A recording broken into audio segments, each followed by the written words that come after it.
good morning po sa inyong lahat, mga kapatid, mga kababayan. Dito po ako ngayon sa kapatid natin na nag-prepare para sa tanghalian na ulam.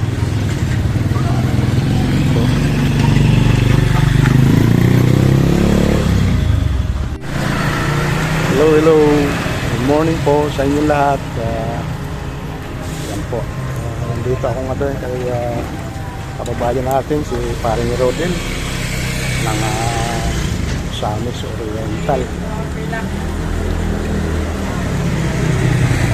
Po mga kapatid, siya po yung nag-prepare para sa kanyang ulam sa tanghalian. Ito po yung nakakatakam na inihaw na manok. Yan po guys, kapatid. So si Paring Rodel ay mayroon konting kabuhayan sa harap lang mismo ng kanyang pinaglulutuan itong inihaw na manok. Yan po ang kanyang konting kabuhayan, yung pagtitinda ng artidabol yan, no?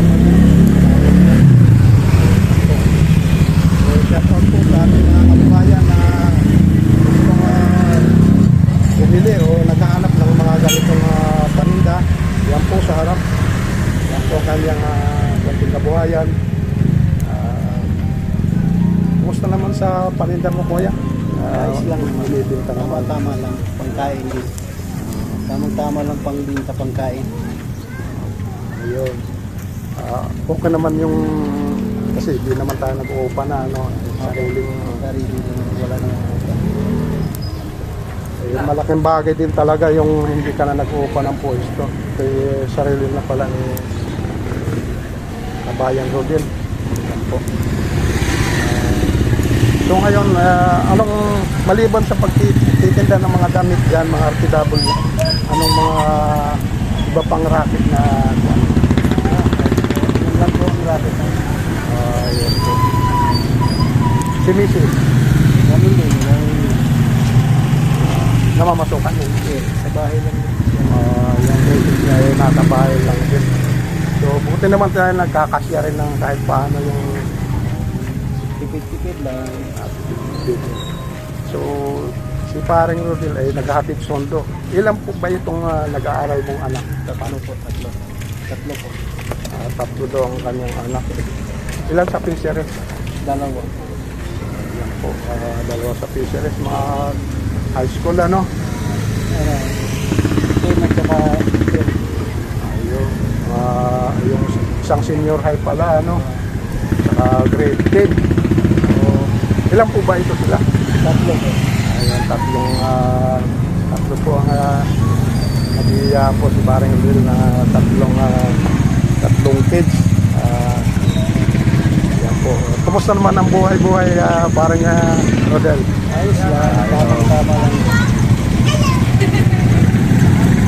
Okay lang daw naman kanyang pamumuhay. Ayan. So, pati naman dyan sa mga kababayan natin, mga kalugar natin sa yung lugar, sa probinsya. Kamusta na lang kayo dyan? Mga kapatid, mga relatives mo, family. Yan po si Paring Rodel. Medyo maiksi lang ang kanyang bati. Ayan. Sa mga kapatid, mga kababayan dyan sa Samis Oriental, ano? Occidental pala. Ayan, sorry. So dito po sa kahabaan nito ng main road papunta doon sa labasan ng Northville 8. Kung gagawin doon sa may dulo, yan po ang Munting Talipapa. Kababayan. Yung pwesto ni Paring Rodel ay katabi lang po ito ng bakery. Cottage bakery po ang katabi po nito. Yan po.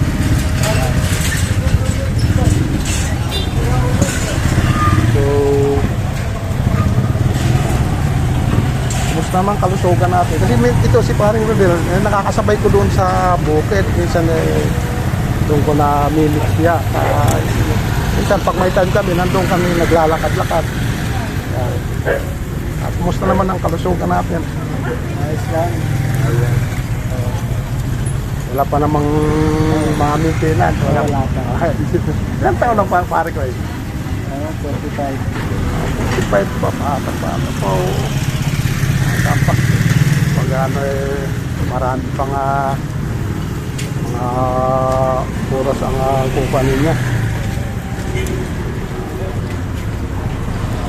Si Mrs. ilang taon na rin? 46. Ahit lang siya ng 1 year, ano? Before dito, nasaan ba kayo nakatira? Dito na kami. Dito na talaga. Ito ba yung parang church siya dati? Yeah. Yun, parang pala yung church dati. So, pero sa inyo na talaga po siya.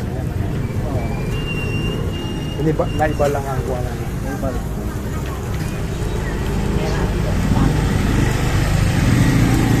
So, si paring Rodel masaya na sa kanyang araw-araw na ginagawa, mga kaibigan. Kahit sa konting kita, sumasapat naman daw sa pagpapaaral ng mga konting tipid-tipid na daw lang. Kasi pag maluho tayo sa buhay, yun yung dinadaing ng mga kapatid natin na kulang daw. Kung maluho ka naman talaga, yun po. Konting tipid lang. Tama rin naman siya. So pare, maraming salamat sa inyong oras. Nagbigyan mo ako. Pagpalain po tayo ng Panginoon at bigyan pa rin tayo ng lakas. Yan. Maraming salamat po. Ang God bless po at mabuhay po kayo. At sana sa mga kapatid po mga kapatid natin po na OFW dyan, sana nasa mabuti kayong kalagayan at mag-iingat din po kayo. Sana araw-araw yung ginagawa. Sana ligtas na rin kayo sa anumang karamdaman para sa inyong mga pamilya. Yan po guys. God bless po. See you next vlog. Thank you.